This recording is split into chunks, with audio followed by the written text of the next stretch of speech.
네, 강프로입니다. 자, 오늘 LS 머티리얼즈가 오늘도 올라갑니다. 물론 고가 대비해서 하락폭이 조금 나왔어요. 그렇죠. 고가는 한 10% 이상, 그렇죠. 10% 이상이 잡히는데 지금 한 고가에서 한 10% 정도 빠졌습니다. 제가 한마디 이야기 드릴게요. 어저께 제가 LS 머티리얼즈 영상에다가 이야기를 드린 내용 그대로 인용을 해서 말씀드리면 올라가는데 팔 필요 없다. 그리고 고가 잡을 수 없다. 그래서 고가에 대해서 포기하고 내가 내려갈 때 판다. 근데 내려갈 때 팔기 위해서는 잘 사야 된다. 잘 사야 되는 방법은 신고가 구간을 공략하는 거다. 자, 주가가 올라가는 원리는요. 앞에 좋을 부분을 반영해서 주가가 올라가는 겁니다. 자, 그러면 앞에 좋을 부분을 반영해서 올라가는 거기 때문에 흔히 뭐 가치 투자라고 하죠. 지금 주식이 싸다. 그렇죠? 이런 게 아니라는 거예요. 그렇죠? 지금 주식이 싸서 매수하는 게 아니라 앞으로 좋아질 것이기 때문에 매수하는 거예요. 그럼 지금 상황은 어때요? 안 좋다는 거예요. 뭐가?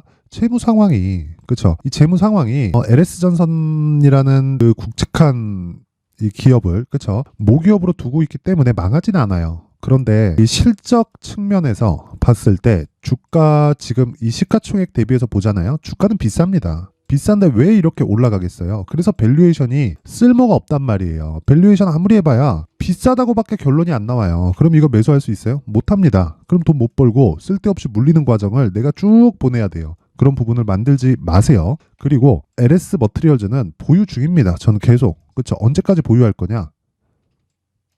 음봉을 크게 만들어내면 그때 보유하면 됩니다. 근데 오늘은 뭐가 나와요? 음봉이 나오고 있죠. 그렇죠? 그러면 상승할 때 음봉이 나오는, 그쵸, 매도해도 되지만 그냥 하루 더 봐도 되는 겁니다. 왜? 충분한 수익이 확보가 돼 있기 때문에. 저는 이 구간에서 정확하게 매수를 했고요. 그리고 시가에 공략을 했기 때문에 기본적으로 수익이 충분히 확보가 돼 있습니다. 고가에서 수익을 다 먹으려고 할 때 문제가 생기는 겁니다. 이 부분 반드시 기억하시고요. 그리고 다 먹으려는 생각을 내가 딱 버렸을 때부터 정말 다른 세상이 열립니다. 그 부분도 반드시 기억하시길 바랍니다. 그리고 제가 위에다가 에코프로 BM에 대한 차트를 올려놨는데 기본적으로, 그쵸, LS 머티리얼즈도 배터리 관련된 종목이라고 볼 수 있죠. 그쵸, 울트라 캐퍼시터. 근데 울트라 캐퍼시터에 대한 부분, 요게 2차 전지에 포함되는 그 내용들 아무리 해봐야 양극재만큼의 영향력을 가질 수 없습니다. 그렇죠? 양극재만큼의 영향력을 가질 수 없기 때문에 기본적으로 에코프로 BM의 움직임을 중요하게 여겨야 돼요. 왜 그러냐면 2차 전지, 소재, 부품 모두 다 포함해서 어디랑 영향을 받느냐? 양극재 관련된 주식의 시세하고 영향을 받습니다. 이 부분 반드시 기억하시고, 근데 굳이 제가 에코프로 BM을 이야기를 드리는 건 에코프로 BM은 이미 프리미엄이 다 빠졌고요. 추가적으로 44조 원의 수주 공시가 나왔습니다. 그러면 그럴수록, 그쵸, 여기 새로운 그 캐퍼시터 같은 그 부분, 그렇죠. 부품에 대한 부분도 당연히 시세 적용이 될 수밖에 없고 그런 부분이 작용해서 주가가 올라가는 거다. 물론 시장에 대한 영향도 있지만 한 가지 내용이 딱 중요하다 그랬죠. 가격을 얼마에 잡는지에 따라서 내가 보유 여부가 결정이 된다. 자, 반대로 예를 한번 들어볼게요. 에코프로 BM이 58만 원까지 올라갔는데 에코프로 BM이 앞으로 이렇게 제가 말씀드릴게요. 올해 생산할 수 있는 총 능력이 17만 톤입니다. 17만 톤. 근데 이게 27년까지 71만 톤으로 4배 증가를 해요. 그쵸? 4배 증가를 하는데 내가 성장은 확정이 되어 있는 거예요. 근데 내가 58만 원에 샀어요. 그럼 지금 마음이 편할까요? 나 3년 뒤에 볼 거야. 그래서 마음 편할까요? 안 편하단 말이에요. 그렇죠? 아무리 내가 분할 매수해서 여기 사고 여기 사고 여기 사고 여기 산다고 하더라도 평균 단가 한 이쯤 딱 잡혀 있잖아요. 그럼 40% 올라와야 돼요. 40% 올라와야 내 본전에 온다. 여기 딱 오면 내가 무서워서 못 삽니다. 올라갈 걸 알아도. 그쵸? 근데 지금 LS 머티리얼즈 같은 경우에는요, 그쵸, 신규 매수 자리는 아니다. 근데 보유는 해도 된다. 그쵸? 하지만 떨어졌을 때는 다시 매수 구간으로 잡아야 된다. 그 기준이 되는 건 에코프로 BM을 기준에서 봐야 된다. 이게 2차 전지 전체 경기를 가늠하는 가늠좌이기 때문에 그렇습니다. 그쵸? 그러면 그 LS 머티리얼즈를 얼마에 매수해야 되는지, 그리고 어느 정도 보유 기간으로 설정을 해야 되는지 그 부분이 중요할 텐데 그 부분을 이야기 드리기 전에 제가 강프로의 이 무료 소통방에 대해서 안내를 드리도록 하겠습니다. 자, 우선 소통방은 무료로 진행을 하고 있고요. 그리고 지금까지 강조를 드렸죠. 신고가 구간.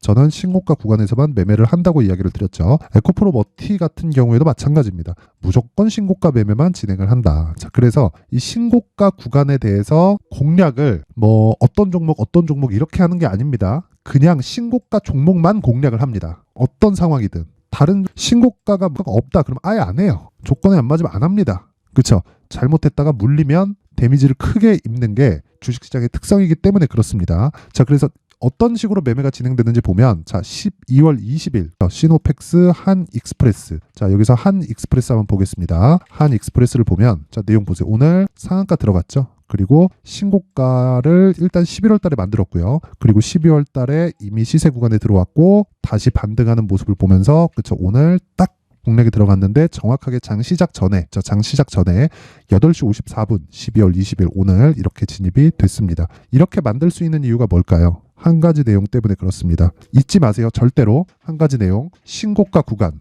그리고 재료를 볼게요. 한동훈 관련주입니다. 4월에 총선 있어요. 총선 끝나면 뭐가 들어가나요? 대선 전국으로 들어가죠. 그렇죠? 당연히 연결될 수밖에 없고 그 전에 신고가를 만들어 놓고 시세 준비를 맞춰야 됩니다. 지금부터 시작인 거예요. 자, 왜 신고가를 공략을 해야 되는지 만약에 이게 실적 측면에서 봤을 때는 어떻게 될까요? 에코프로를 비교하면 됩니다. 에코프로의 올해 상승폭이 어느 정도 나왔죠? 15배 나왔잖아요. 10만 원부터 150만 원까지. 자, 근데 생각해 보세요. 150만 원까지 올라가는 과정에서 무슨 일이 생겼을까요? 실적은 떨어졌습니다. 근데 22년도의 실적을 확인을 한 거예요. 앞으로 성장폭은 있죠. 그쵸? 광기가 더해져서 150만 원까지 올라간 거다. 근데 내가 그걸 막 80만 원에 사고 90만 원에 사고 100만 원에 샀으면 내가 과연 이 150에서 막 120, 130까지 후루룩 떨어지는 그 과정에서 손해봤다는 느낌이 안 들까? 그쵸? 수익을 보고 나올지라도 못내 아쉬워서 또 물리게 됩니다. 그런 부분을 만들지 않으려면 신고가에 대한 이해가 필요하고 시세가 나오는 첫 번째 구간을 무조건 공략을 해야 됩니다. 그 부분을 절대 잊으시면 안 됩니다. 그래서 자, 한익스프레스 같은 경우에는 이미 신고가를 만들었고 그리고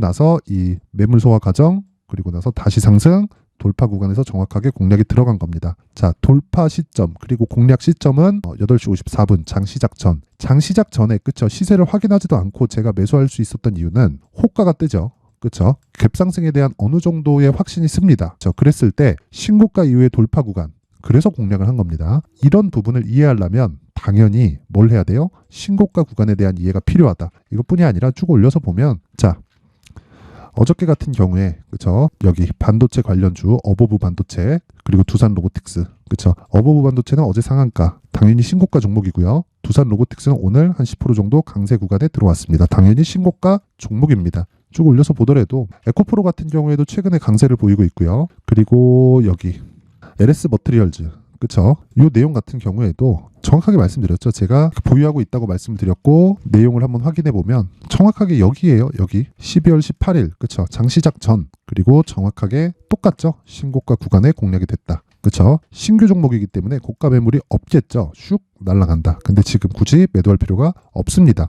고가에서 정확히 못 팔면 어때요? 내가 잘 샀는데 그 부분에 대해서 이야기를 드리는 겁니다. 그리고 쭉 올려보면 에코프로 머트리얼즈도 마찬가지고 뭐 큰 수익을 내고 있는 뭐 그런 종목들이죠.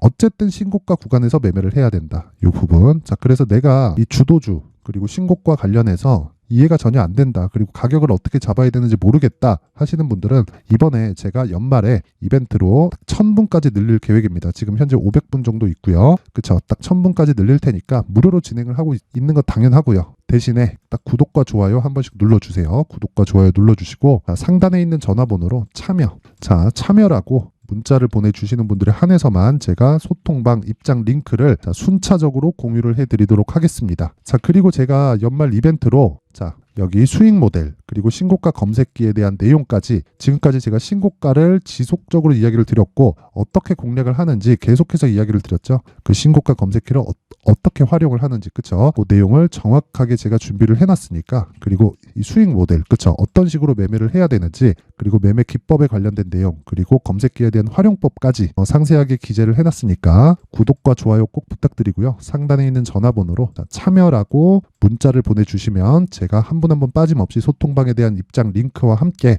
다 공유를 해드리도록 하겠습니다. 자, 그리고 여기 LS 머트리얼즈로 다시 돌아와서 보면 결과적으로 그래요. 에코프로 BM에 따라서 LS 머트리얼즈가 움직인다는 게 아니라 2차 전지에 대한 지금 현재 위치를 보기 위함이에요. 에코프로 BM은 조정을 다 끝냈습니다. 근데 바로 올라가진 못할 거예요. 올라가면 매물을 맞기 때문에 그 매물이 희석되는 과정이 조금 필요합니다. 그건 기술적인 내용이에요. 그 부분에 대해서는 소통방에서 계속 진행을 하고 있고요. 그리고 여기 LS 머트리얼즈 같은 경우에는 수급에 대한 그런 내용으로 인해서 주가가 상승하고 있는 겁니다. 근데 여길 가지고 가치를 따진다 이런 걸 보잖아요. 그럼 비싸서 못 삽니다. 절대 비싸서 못 사요. LS 머트리얼즈 지금 시가총액이 3조 1,600억이에요. 지금 가격 대비해서. 근데 실적 어때요? 21년에 25억, 145억, 160억 이래요. 그리고 160억은 예상치입니다. 그쵸? 이익도 보면 올해 이 예상치대로 매출과 이익이 나왔을 때 10%대를 처음, 두 자릿수를 처음 넘어요.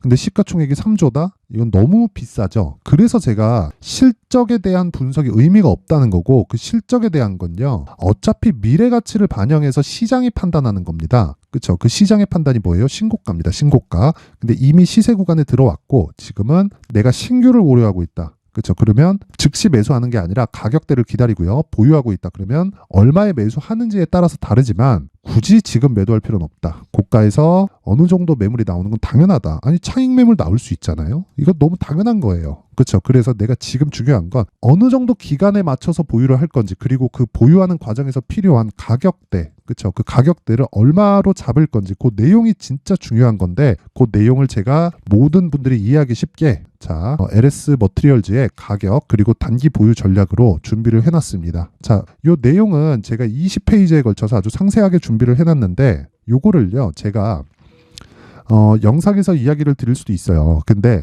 영상에서 이야기를 드리면 너무 긴 이야기가 될 수도 있고 편집이 너무 어렵습니다. 그래서 제가 이 내용으로 딱 준비를 해놨으니까 구독과 좋아요, 구독과 좋아요 부탁드리고요. 상단에 있는 전화번호로 숫자 3, 자, 숫자 3이라고 문자를 보내주시면 얼마에 팔아야 되는지, 그리고 어느 정도 보유기간을 가져가야 되는 건지, 그리고 에코프로 BM에 대한 가격 기준치는 어떻게 잡아야 되는 건지, 그리고 신고가 매매를 어떻게 해야 되는 건지, 그 내용에 대해서 제가 상세하게 20페이지에 걸쳐서 내용을 상세하게 준비를 해놨으니까 꼭 구독과 좋아요 꼭 부탁드리고요. 상단에 있는 전화번호로 숫자 3이라고 문자 보내주시면 제가 가격과 단기 보유 전략을 공유를 해드리도록 하겠습니다. 자, 그리고 제가 지금까지 강조드린 게 신고가입니다. 그쵸? 왜 신고가를 계속해서 강조드렸는지 이해를 하셨으면 좋겠고, 그 부분을 확실하게 이해를 시켜드리고자 제가 연말 그리고 연초에 신고가 종목을 어떻게 잡아야 되는지, 그쵸? 그 부분을 제가 내용 준비를 해놨으니까 영상 끝까지 시청하시고요. 모든 분들이 성공 투자하셨으면 좋겠습니다. 네, 올 한 해를 뒤돌아보니까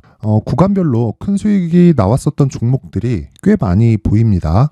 1월 달에는 AI 관련주들이 있었고요. 그리고 2월 달부터는 2차 전지가 계속해서 강세를 보였죠. 자, 그리고 나서 3월 달이 되니까 AI 반도체 관련주들이 신고가를 만들면서 5월 달부터 시세를 큰 폭으로 냈죠. 저가부터 따진다면 한미 반도체와 같은 종목들도 올 한 해 6배 정도의 시세가 나왔습니다. 혹시라도 올해 수익을 보지 못하신 분들이 있다면요, 어떻게 시세가 움직이는지 반드시 익혀 놓으셔야 되고요. 만약에 그런 부분이 아직 준비가 되어 있지 않다면 어중간한 종목들 사고팔고 하지 마시고요. 딱 한 종목에 비중을 제대로 넣어서 확실하게 수익을 보는 방법이 필요합니다. 자, 그래서 제가 23년 12월 달 강프로의 대시세 종목을 준비를 해왔고요. 이 종목은 대기업을 상대로 안정적인 매출 구조를 갖추고 있는 데다가 이 규모가 40%를 넘나들고요. 호황기 때는 50%를 넘나드는 역대급인 이익 구조를 갖추고 있어서 대체 불가능한 기업이라고 보셔야 됩니다. 자, 지금 현재 주요 거래처는요, 삼성전자, 인텔, 하이닉스, TSMC, 엔비디아까지 모든 반도체 업체를 고객사로 확보하고 있는 상황이고요. 이 재무제표 상황을 보면요, 이익률 자체가 넘사벽인 걸 알 수 있습니다. 넘을 수 없다는 거겠죠. 첫 번째 급등 포인트를 보면요, 앞서서 보여드렸었던 실적은요, 23년도 개화 시기에 접어들었었던 AI 반도체의 실적이 포함되지 않은 실적입니다. 자, 그런데 올 한 해 개화 시기에 접어들었었던 새로운 반도체의 실적치가 더해지면요, 질적인 성장보다 양적인 증가가 함께 이루어지게 되고요. 그런 부분을 한미 반도체가 이미 시세로 보여줬죠. 저가부터 6배 강세를 보인 상황이 있습니다. 강프로의 무료 소통방이죠. 어떻게 매매를 했느냐? 5월 25일 날, 그쵸? ISC를 49,800원에 매수를 했고요. 자, 그리고 나서 2달도 되지 않아서 한 100% 정도의 수익을 만들어냈습니다. 자, 근데 6월 2일 날 내용 한번 확인해 보시면, 자, 한미 반도체 26,000원까지 올려서 잡겠다는 내용이 있죠. ISC와 함께 새로운 반도체 관련 종목입니다. 이때 당시 가격이 25,650원이었는데 그냥 올려서 잡으라는 거겠죠. 지금 현재 한미 반도체 가격이 62,000원인 걸 본다면요, 항상 주가는요, 신고가 이후에 공략하는 것이 좋고, 그랬을 때 단기간에 100% 수익이 가능한 구조를 만들 수 있습니다. ISC도 그렇고 한미반도체도 마찬가지예요. 당연히 에코프로도 마찬가지입니다. 두 번째 급등 포인트를 보면요. 자, 개인용 PC를 비롯해서 서버, 클라우드, 그리고 우리가 사용하는 스마트폰까지 기본적인 PC 구조와 동일하고요. 새로운 반도체의 구조도 동일한 구조를 갖추고 있습니다. 자, 근데 한미 반도체의 상승 이유도요. 이러한 구조가 동일하게 진행되기 때문이고 이 구조는 절대로 바뀔 수가 없습니다. 11월 달에 새로운 뉴스가 나왔습니다. 자, 온 디바이스까지 더해지면 비메모리의 사용처는 계속해서 증가할 것은 너무 당연한 이야기고요. 그런 부분을 감안했을 때 이 기업은요. 질적인 부분에 대한 성장이 아니라 양적인 증가까지 이룰 수 있는 상황이 된 겁니다. 한미반도체의 시세를 보면 아직은 굉장히 저렴한 상태를 유지하고 있고요. 세 번째 상황을 보면요. 엔비디아의 실적인데요. 이건 올해 초 대비해서 4배 정도의 상승폭이 나왔고요. 그 주가도 그 정도가 당연히 올랐죠. 주식 투자를 할 때는 예상하는 게 아니라 확정치를 보고 매매를 해서 수익을 낼 수 있어야 됩니다. 앞서서 제가 보여드렸었던 내용인 ISC도 그렇고요. 한미 반도체도 그렇고 확정된 내용이 있었죠. AI에 대한 개화 시기에 맞춰서 삼성전자와 SK 하이닉스가 강세를 보이는 구간이 있었고요. 엔비디아가 강세를 보였습니다. 자, 삼성전자도 그렇고 하이닉스도 그렇고 엔비디아도 마찬가지고요. 생각해 보시면 세력들이 어찌할 수 없는 정도의 사이즈를 가지고 있는 그런 종목들이죠. 그렇기 때문에 제가 계속해서 이야기를 드리는 겁니다. 확인하는 데는 확정치가 필요하다고요. 엔비디아 실적만큼 확실한 재료가 있을까요? 엔비디아의 실적의 증가세는요. 앞으로 다가올 AI 반도체의 수요 증가가 있을 수밖에 없다는 거고, 그리고 그에 맞춰서 단가는 폭증하고 있는 상황인 게 엔비디아의 실적을 보면 알 수 있고요. 그리고 삼성전자와 SK 하이닉스로 연결이 되고요. 그래서 한미반도체가 올라온 그런 상황입니다. 한미반도체만큼 추가적으로 상승할 수 있는 종목이 있다는 게 하이닉스를 포함해서 삼성전자의 시세 그리고 엔비디아의 실적을 보면 알 수 있고요. 그래서 준비한 4분기 대시세 종목, 내년 초까지 강세를 보일 수 있는 종목을 준비를 해왔습니다. 어렵게 생각하지 마시고요. 기본적으로 신고가 구간에 있는 종목이기 때문에 하락에 대한 저항성은 충분히 갖춰져 있는 종목이고 이미 시세가 시작이 됐습니다. 자, 무엇보다 중요한 건 얼마에 사는 걸 텐데 제가 그런 부분까지 상세하게 준비를 해놨으니까 영상 상단에 있는 전화번호로 대시세라고 문자를 보내주시는 분들에 한해서만 무료로 공개를 하도록 하겠습니다. 매매하는 과정에서 수익이 잘 안 난다 하시는 분들은 이 종목 딱 받아가서 큰 수익 내셨으면 좋겠습니다.